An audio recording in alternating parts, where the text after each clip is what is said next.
The restorers enlarged this portrait. What they found in the slave child's hands shocked them. The conservation lab on the third floor of the National Museum of American History sat in near silence, broken only by the soft hum of specialized lighting equipment and the occasional click of a camera shutter. David Martinez had worked as a photographic conservator for 12 years, but he still felt a flutter of anticipation each time he began restoring a piece of history that had been locked away in darkness for generations. Today's subject was a daguerreotype from 1858, donated by the estate of a Louisiana family. The image showed a well-dressed white family posed formally on the steps of what appeared to be a plantation house. A man in a dark suit, a woman in an elaborate dress with a cameo brooch, and 3 children arranged in descending height order. Standard for the era, unremarkable except for its age and fragile condition. David adjusted his magnification glasses and carefully positioned the plate under the digital scanner. The technology could capture details invisible to the naked eye, preserving every microscopic element before the silver began its inevitable decay. As the high-resolution scan progressed line by line across the image, his assistant Marcus stood behind him, documenting the process. Then something caught his eye. In the bottom right corner of the frame, partially obscured by the shadow of the porch column, was another figure. A child, much smaller than the others, wearing a plain dress that blended into the darkness. "Wait," David said softly, his hand moving to pause the scan. "Do you see that?" Marcus squinted at the screen. "I see. A child, standing apart from the family? Not standing with them, standing behind them." David's stomach tightened with the familiar discomfort that came with confronting certain historical truths. This child had been there when the photograph was taken, but positioned deliberately in the margins, in the shadows. He resumed the scan, adjusting the contrast and brightness settings. As the resolution increased, more details emerged from the darkness. The child's face became clearer.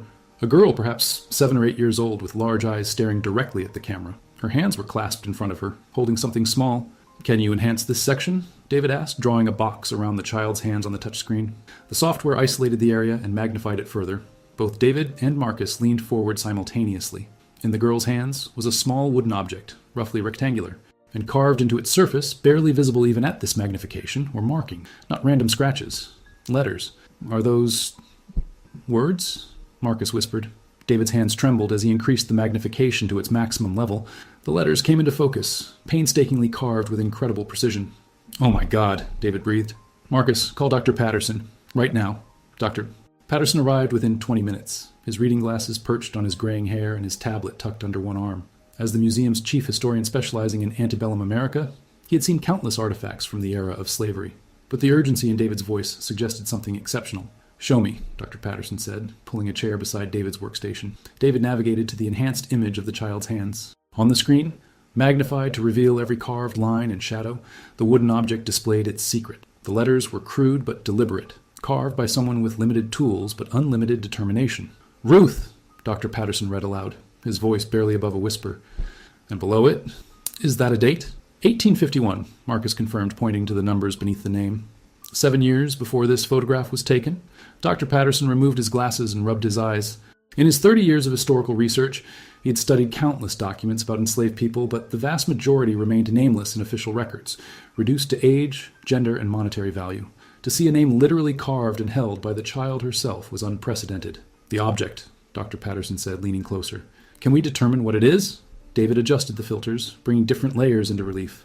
"Based on the grain and the way light reflects, I believe it's cypress wood, common in Louisiana. The shape suggests it might have been part of something larger originally, cut down deliberately to be small enough to hide." "She's holding it directly toward the camera," Marcus observed. "Not hiding it, but not displaying it, obviously either. Like she wanted it captured, but didn't want to draw attention." Dr. Patterson stood and paced the small lab, his mind working through possibilities. "The family who donated this, what do we know about them?" David pulled up the accession file.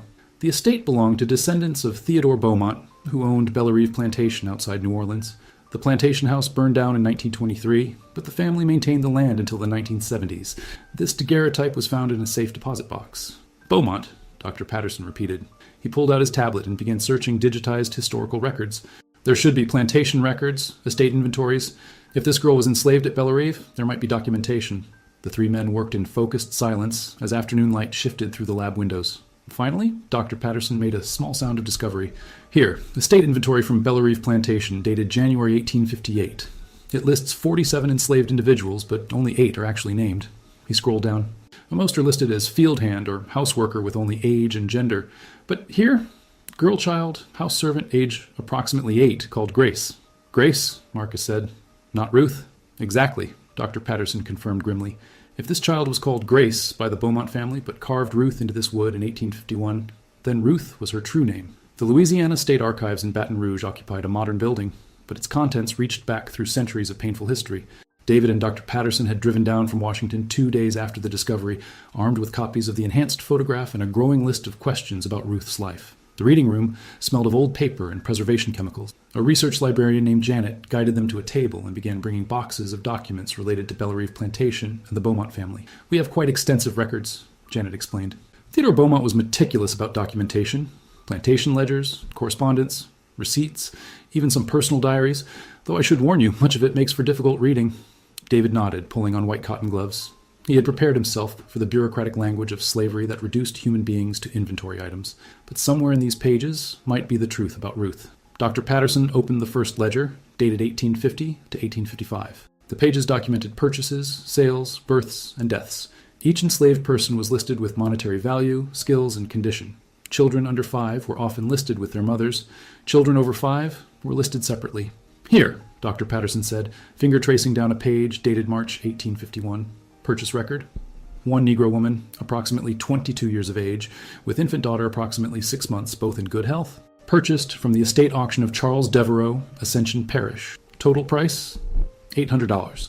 David leaned over to read the entry. There were no names, just the cold transaction. But the date aligned perfectly. March 1851. If the infant was Ruth, this would have been when she arrived at Bellerive with her mother. They were sold together, Marcus said quietly, having insisted on joining the research trip. At least initially. Not permanently, Dr. Patterson warned. They all knew slavery's cruelty included constant threat of family separation. They continued through the ledgers, page by exhausting page.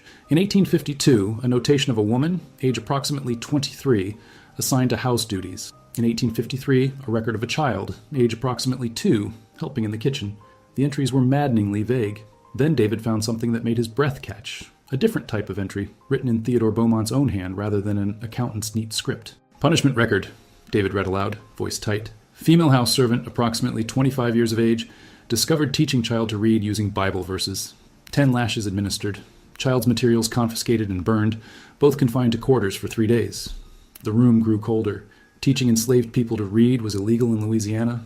The penalty could be severe, but a mother had risked brutal punishment to give her daughter literacy, the key to preserving her own name. She was teaching Ruth to read, Marcus said. That's how Ruth knew what letters to carve. Her mother taught her, knowing what would happen if caught. David photographed the punishment record carefully, ensuring every detail was captured. This was evidence of resistance, of love, defying the system designed to erase both. The second day at the archives began with heavy clouds threatening rain. Today, they would search sales records and death records from Bellerive Plantation, looking for what happened to Ruth's mother between 1854 and 1858. Janet brought different boxes containing correspondence and bills of sale. These are organized chronologically, she explained. 1855 to 1860. If there was a sale during that period, it should be here. 2 hours into their search, Marcus found it. His hands froze on the document, voice cracking when he spoke. Dr. Patterson, David, I found her. The paper was a bill of sale dated October 1855. David read it aloud, forcing himself to speak each word despite the anger building in his chest. Bill of sale. One Negro woman, approximately 26 years of age, experienced in house service and cooking in good health and of sound body. Sold by Theodore Beaumont of Bellerive Plantation, St. James Parish, to William Thornton of Thornton Cotton Works, Adams County, Mississippi. Price received, $950. This 15th day of October, 1855. Silence filled the room except for the soft hum of climate control. Mississippi. Ruth's mother had been sold over 150 miles away. In the 1850s, that distance might as well have been the other side of the world. No letters, no visits, no way to ever see each other again. Ruth would have been about 4 years old, Dr. Patterson said quietly. Old enough to remember, old enough to understand she was losing her mother. Marcus was already searching his tablet. Thornton Cotton Works was a large operation, over 200 enslaved workers by 1860. The conditions were reported to be brutal, even by standards of the time. William Thornton was known for working people to death and simply buying more. David felt sick. He looked at the photograph on his laptop screen, a little Ruth holding her wooden token. She had been 4 when her mother was torn away. But she had kept that piece of wood, kept her real name, for at least 4 more years until the daguerreotype was taken. How many nights had she held it, trying to remember her mother's face, her voice, her touch? We need to find out if Ruth's mother survived, David said firmly. We need to know if she ever tried to find her daughter. Dr. Patterson nodded, expression grim. Mississippi records from that era are less complete than Louisiana's. Many were destroyed during the Civil War, but we'll try. They spent the rest of the day documenting everything about the sale and about Bellerive in the years following. In the 1856 inventory, Ruth appeared again, now listed as girl child, called Grace, approximately 5 years, house servant. She was alone. Her mother's name existed nowhere in official records, only in the wooden token clutched in small hands. As they prepared to leave, Janet approached with another box. I was listening to what you've been researching. I pulled personal correspondence from the Beaumont family, 1855 to 1858. Sometimes letters mention the household in ways official records don't. The third morning dawned clear and humid, the storm having passed overnight. David arrived early, eager to examine the Beaumont family correspondence. These personal letters might contain details that never made it into official records. The human moments, the casual mentions that revealed so much about daily life. Dr. Patterson joined him, and together they began carefully removing letters from their protective sleeves. The correspondence was mostly between Theodore Beaumont and his business associates, discussions of cotton prices and trade routes, but occasionally there were letters to and from his wife, Elizabeth, who had relatives in Charleston. Marcus arrived with coffee and began helping them sort through the documents chronologically. We're looking for anything from late 1855 onward, Doctor, Patterson said, right after Ruth's mother was sold. An hour into their work, David found a letter from Elizabeth Beaumont to her sister, dated November 1855, just weeks after the sale. He read it silently first, his jaw tightening, then read it aloud. Dear Catherine, I write to you with troubled heart. Theodore has sold Mary, our cook, to a cotton operation in Mississippi. The money was good, he says, and we needed to balance the accounts after the poor harvest. But the child Mary left behind has been inconsolable. She refuses to eat, will not speak, and clutches some wooden trinket day and night. I fear we may lose her to grief. Theodore says she will adjust, that children are resilient, but I confess the sight of her haunts me. She stands in shadows now, silent as a ghost. I wonder if we have committed a great sin, sister, though Theodore assures me it is simply the way of our world. The lab fell silent. David's hands shook as he held the letter. This was Ruth. This was the little girl in the photograph, grieving her mother, holding her wooden token with her name carved into it. Mary, Marcus said softly. That was her mother's name. Dr. Patterson was already making notes. Mary, approximately 26 years old in 1855, sold to Thornton Cotton Works in Adams County, Mississippi. That gives us something to search for. If she survived, if she left any records after the Civil War, we might be able to trace her. David carefully photographed the letter, ensuring Elizabeth Beaumont's words were preserved. The woman's guilt was evident in her writing, but not enough to change what had been done. She had witnessed a child's heartbreak and done nothing to stop it. Keep looking, Dr. Patterson said. There might be more. They found 2 more letters mentioning Ruth over the next hour. One from Theodore Beaumont to a business associate in March 1856, mentioning that the child called Grace has finally resumed her duties, though she remains peculiarly quiet and attached to some piece of wood she will not surrender. Another from Elizabeth in July 1857, noting that Grace has grown into a useful servant, though she possesses an odd intensity in her eyes that sometimes unnerves the other house staff. She never let go of it, Marcus said, looking at the daguerreotype. For years, she held on to her name, held on to her mother. David studied the photograph again with new understanding. Ruth's silence, her intensity, her positioning in the shadows, all of it made sense now. She was grieving, resisting, remembering. The wooden token was her act of defiance in a world that wanted to erase her. The research took on new urgency as David, Dr. Patterson, and Marcus expanded their search to Mississippi records. They needed to find what happened to Mary, Ruth's mother, and whether she survived the brutal conditions at Thornton Cotton Works long enough to see freedom. Dr. Patterson made contact with historians at the Mississippi Department of Archives and History.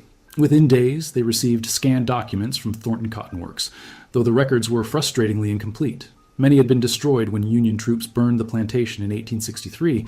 What survived told a grim story. Thornton's operation had been massive and ruthless. The mortality rate among enslaved workers was appalling.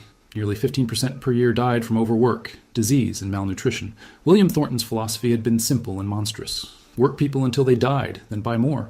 But buried in the surviving records, David found her. An inventory from 1860 listed Mary, Negro woman, approximately 31 years, field hand, fair health. She had survived 5 years. 5 years of brutal labor in the cotton fields of Mississippi. Torn from her daughter, stripped of her position as a cook and forced into the killing work of the fields. She was alive in 1860, David said, his voice thick with emotion. She survived. The Civil War began in April 1861, Dr. Patterson noted. Mississippi was one of the first states to secede. Thornton Cotton Works would have been right in the path of Union advancement up the Mississippi River.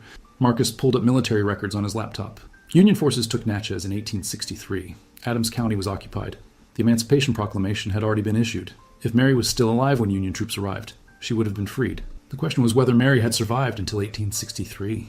The gap between the 1860 inventory and the Union occupation was 3 years. 3 years of war, chaos, and even harsher conditions as the Confederacy demanded more production from plantations to support their military.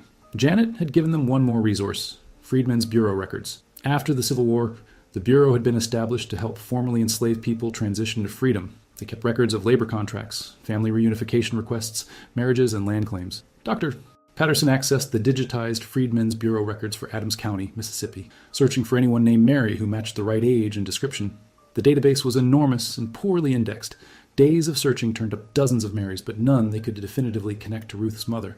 Then Marcus found something different, not in the Freedmen's Bureau records, but in a collection of letters held by the Adams County Historical Society. A letter dated July 1865. Written by a formerly enslaved woman named Mary to the Freedmen's Bureau office in Natchez. The handwriting was crude but legible, the words misspelled but clear in their desperate purpose. Marcus read it aloud, his voice breaking. To who it may concern, my name is Mary. I was slave at Thornton Place until free come. I'm looking for my daughter. She was took from me in 1855, sold to Beaumont Plantation in Louisiana. Her name is Ruth. She would be about 14 years now. I've been told you help people find their family. Please, if you know anything about Ruth or Beaumont Plantation, write to me, care of Thornton Place. I can read some and write some.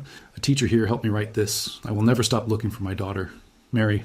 David had to step away from the table, his emotions overwhelming him. Mary had survived. She had survived 5 years of slavery at Thornton Cotton Works, survived the Civil War, and the moment she was free, the first thing she did was try to find her daughter.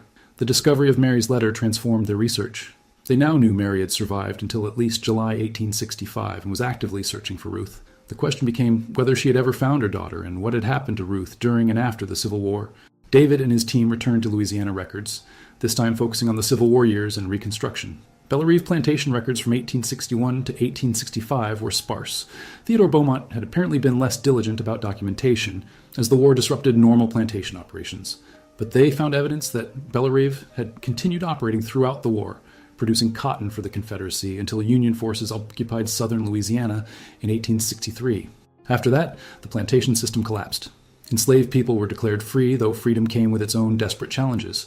In the Freedmen's Bureau records for Louisiana, they searched for Ruth. The records included thousands of names, formerly enslaved people registering labor contracts, seeking family members, claiming new identities with full names for the first time. And then David found her. A registration form dated September 1865 filled out at the Freedmen's Bureau office in New Orleans. The handwriting was careful and clear. Name, Ruth Mary. Age, approximately 14 years. Former place of enslavement, Bellerive Plantation, St. James Parish. Currently residing, New Orleans, working as house servant for the Beaumont family under labor contract. Seeking information about Mary, mother, last known location. Thornton Cotton Works, Adams County, Mississippi. Sold away October 1855. Ruth Mary, Dr. Patterson said softly. She took her mother's name. She remembered. The form indicated Ruth was still working for the Beaumont family, now under a labor contract that technically made her free but practically kept her in a similar position. Many formerly enslaved people had few options in the immediate aftermath of the war and ended up working for their former enslavers under exploitative contracts. But Ruth had registered with the Freedmen's Bureau. She had given her true name, and she was looking for her mother. They were both searching for each other, Marcus said, comparing the dates. Mary wrote her letter in July 1865. Ruth filed this form in September 1865, just 2 months apart, both trying to find each other through the Freedmen's Bureau. Did they succeed? David wondered aloud. Did the Bureau connect them? The Freedmen's Bureau had been overwhelmed with family reunification requests. Thousands of families had been torn apart by slavery, and now everyone was searching, hoping, grieving. The Bureau did its best, but resources were limited, and the South remained chaotic and dangerous during Reconstruction. Dr. Patterson began searching for correspondence between the Mississippi and Louisiana Freedmen's Bureau offices. If Mary's request and Ruth's request had been matched, there should be some record of communication. Days of searching yielded nothing. No letters, no reunion records, no indication the two requests had ever been connected by the overwhelmed Bureau system. The silence in the archives was heartbreaking. Two women searching desperately for each other, their requests filed in different states, possibly never cross-referenced in the chaos of Reconstruction. But then Janet, who had been following their research with growing investment, suggested another avenue. Church records, she said. After the war, African-American churches became centers of community organization. They kept their own records, marriages, baptisms, deaths, and they helped families reunite. If either Mary or Ruth connected with a church, there might be records. It was a long shot, but they had come too far to give up now. Finding the right church records proved to be another monumental task. African-American churches had sprouted across the South during Reconstruction, many keeping meticulous records as their communities rebuilt. But 70 years and more had passed, and many records had been lost to time, fire, and deliberate destruction during later periods of racial violence. Dr. Patterson contacted colleagues at Tulane University and Dillard University in New Orleans, both of which had extensive collections of African American historical records. Meanwhile, David reached out to the Mississippi Department of Archives and History to search church records in Adams County. The breakthrough came from an unexpected source. A historian at Dillard named Dr. Elaine Foster had been working on a project documenting African American families during Reconstruction. When Dr. Patterson explained what they were looking for, she immediately thought of one specific collection. There's a diary, Dr. Foster told them over a video call, her eyes bright with excitement. Kept by Reverend Samuel Cooper of Mother Bethel AME Church in New Orleans, he was incredibly detailed about his congregation during the years 1865 to 1870. He documented reunions, marriages, deaths, everything. If Ruth connected with his church, she might be in there. 2 days later, David was sitting in a reading room at Dillard University, white gloves on, carefully turning the pages of Reverend Cooper's diary. The entries were dense, written in fading ink, chronicling the struggles and triumphs of a community emerging from bondage. He worked through 1865, page by page, month by month. October, November, December. Nothing about Ruth. He moved into 1866, forcing himself to read carefully despite his impatience. And then, in an entry dated March 17, 1866, he found it. "Today I witnessed the Lord's greatest mercy," Reverend Cooper had written. "A mother and daughter, separated by the wickedness of slavery for more than 10 years, were reunited in our church. Mary, who traveled all the way from Mississippi on foot and by wagon, and her daughter Ruth, who never ceased keeping her mother's memory alive. The girl carried with her a piece of wood with her name carved upon it, carved by her mother's hand when she was but an infant. Both wept openly, as did many in the congregation. I baptized them together, as they wished to begin their lives in freedom with God's blessing. They have taken the family name Freeman, as Ruth said she wished to be free in name as well as spirit." David couldn't breathe. His vision blurred with tears. They had found each other. After 10 years of separation, after slavery, after war, after desperate searching through the chaos of Reconstruction, Mary and Ruth had found each other. He immediately called Dr. Patterson and Marcus, reading them the entry over the phone. Both men's voices cracked with emotion as they absorbed the meaning of what had been found. "Ruth Freeman," Marcus said. "She chose that name. Ruth Mary Freeman." "They found each other," Dr. Patterson repeated, as if he couldn't quite believe it. Against all odds, they actually found each other. But the discovery raised new questions. What happened after the reunion? How did Mary find Ruth? How long did they have together? David returned to Reverend Cooper's diary, searching for more entries about the Freeman family. Over the following months, there were several more mentions. Mary and Ruth were active in the church community. Ruth, the diary noted, was teaching younger children to read, continuing the work her mother had begun when she was small. Mary worked as a laundress and was known for her generosity to others in need, despite having little herself. Following the thread of Mary and Ruth Freeman through Reconstruction required piecing together fragments from multiple sources: church records, census data, city directories, and land records. Each document added another brushstroke to the portrait of their lives after reuniting. The 1870 census provided the next solid evidence. David found them listed in New Orleans, Ward 5. Mary Freeman, Negro, female, age 41, laundress. Ruth Freeman, Negro, female, age 19, teacher. Living in the same household, working, building a life together in freedom. Ruth became a teacher, Marcus said with pride, as if she were someone he had known personally. She went from being taught in secret, being punished for learning, to teaching others. Dr. Patterson had found even more. In records from the Freedmen's Bureau school system, Ruth appeared as one of the teachers at a school established in 1869 for African American children. The school operated out of Mother Bethel AME Church, the same church where she and her mother had been reunited. A newspaper article from the New Orleans Tribune, an African American newspaper from 1870, mentioned the school and its teachers, including Miss Ruth Freeman, who herself learned to read under the most harrowing circumstances, and now dedicates herself to ensuring the next generation will never be denied the gift of literacy. David spent days searching for more, and the picture that emerged was one of resilience, determination, and purpose.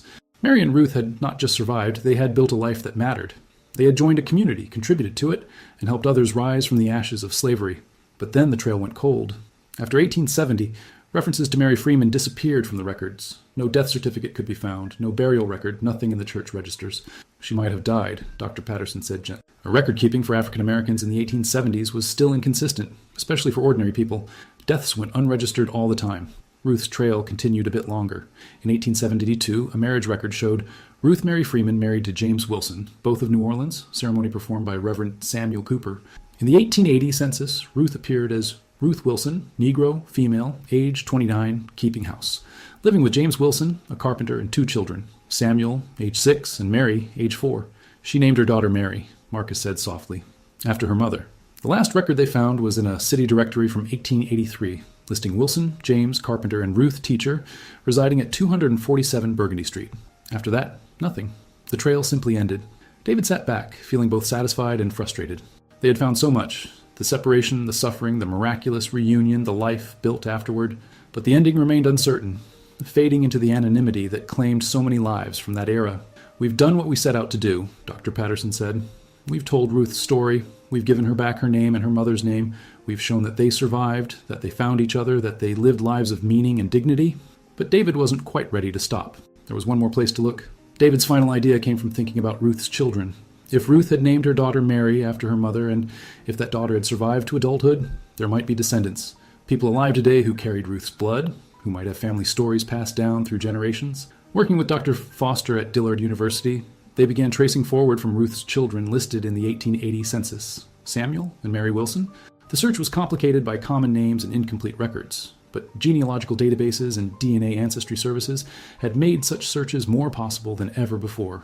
After 2 weeks of research, Dr. Foster found a promising lead: a genealogy post from 2019 by someone named Patricia Wilson Johnson, researching her family history. She had traced her line back to a Ruth Wilson, teacher, who had lived in New Orleans in the 1880s and was trying to find out more about Ruth's origins. David immediately reached out through the genealogy website. 3 days later, his phone rang. The woman on the other end of the line introduced herself as Patricia, calling from Atlanta. She was 73 years old, a retired schoolteacher herself, and yes, Ruth Wilson was her great-great-grandmother. "We always knew she had been enslaved," Patricia said, her voice strong and clear. "That story was passed down, and there was always a family story about a piece of wood with a name carved into it, though the actual object was lost generations ago. My grandmother said Ruth kept it her whole life, that it had been carved by Ruth's mother when Ruth was a baby." David's heart raced. "Ms. Johnson, I have something to show you. Can we set up a video call?" The next day, David, Dr. Patterson, Marcus, and Dr. Foster gathered in the museum's video conference room. On the screen, Patricia appeared. Her grown children gathered around her. David shared his screen and slowly navigated to the enhanced daguerreotype, zooming in to show Ruth standing in the shadows, her hands clasped around the wooden token. Patricia gasped, her hand going to her mouth. Her children leaned forward, staring at their ancestor's face captured across 166 years. "That's her," Patricia whispered. "That's Ruth. That's my great-great-grandmother." David zoomed in further, showing the carved letters. "Ruth, 1851. Your family's story is true," David said gently. "And there's more. We found records of Ruth's mother, Mary. They were separated when Ruth was 4 years old, sold to different places, but they found each other again in 1866 after the war. They were reunited." Tears streamed down Patricia's face as David walked her through everything they had discovered: the sale, the punishment for teaching Ruth to read, Mary's survival, her letter to the Freedmen's Bureau, Ruth's registration, and finally, Reverend Cooper's diary entry about their reunion in Mother Bethel AME Church. "They found each other," Patricia said, her voice breaking. "All these years, I wondered if Ruth ever saw her mother again. My grandmother always said she hoped so, but we never knew." Patricia shared her own family's stories. Ruth had lived until 1891, dying at age 40 from pneumonia. She had taught until the end, even while raising 4 children. Her daughter Mary had become a teacher as well, and then Mary's daughter, Patricia's grandmother, had also taught school. 4 generations of teachers, Patricia said with pride. All because Ruth's mother risked everything to teach her to read, and Ruth never forgot that gift. The museum quickly arranged for Patricia and her family to visit Washington. A month later, David stood beside them in a special exhibition the museum had created. The daguerreotype was displayed prominently, with Ruth's image enlarged alongside it. Text panels told her story: the separation, the survival, the reunion, the legacy. The wooden token itself had never been found, likely lost or discarded long ago by people who never understood its significance. But the museum's conservation department had created a replica based on the photograph, showing visitors what Ruth had held onto through years of suffering. Patricia stood before the image of her ancestor, her family gathered around her. Her youngest grandchild, a girl of 7, looked up at the photograph with wide eyes. "Is that really our grandma from a long time ago?" the child asked. "Yes," Patricia said, kneeling beside her. "That's Ruth. She was brave and strong, and she never forgot who she was, even when people tried to make her forget. And because she remembered, we know who we are." David watched the family together, feeling the weight of what they had accomplished. Ruth's story had been hidden for 166 years, visible only as a shadow in a photograph. But through careful research, determination, and the power of modern technology, that shadow had been brought into the light. The little girl reached out as if to touch the photograph, her finger stopping just short of the glass. "I want to be a teacher too," she said, "like Grandma Ruth." Patricia smiled through tears and embraced her granddaughter. Around them, other museum visitors stopped to read Ruth's story, to see her face, to understand what she had endured and how she had triumphed. Ruth's name, carved so carefully into wood by a mother who loved her, had survived after all. Not just survived, it had echoed across generations, a testament to love that even slavery could not destroy, and to the human need to remember, to be remembered, and to never let our truths be erased. David stepped back, letting the family have their moment. Beside him, Dr. Patterson spoke quietly. This is why we do this work. This is why it matters. On the wall, Ruth stared out from 1858, her small hands holding her identity, her truth, her mother's love. And now, finally, everyone could see her.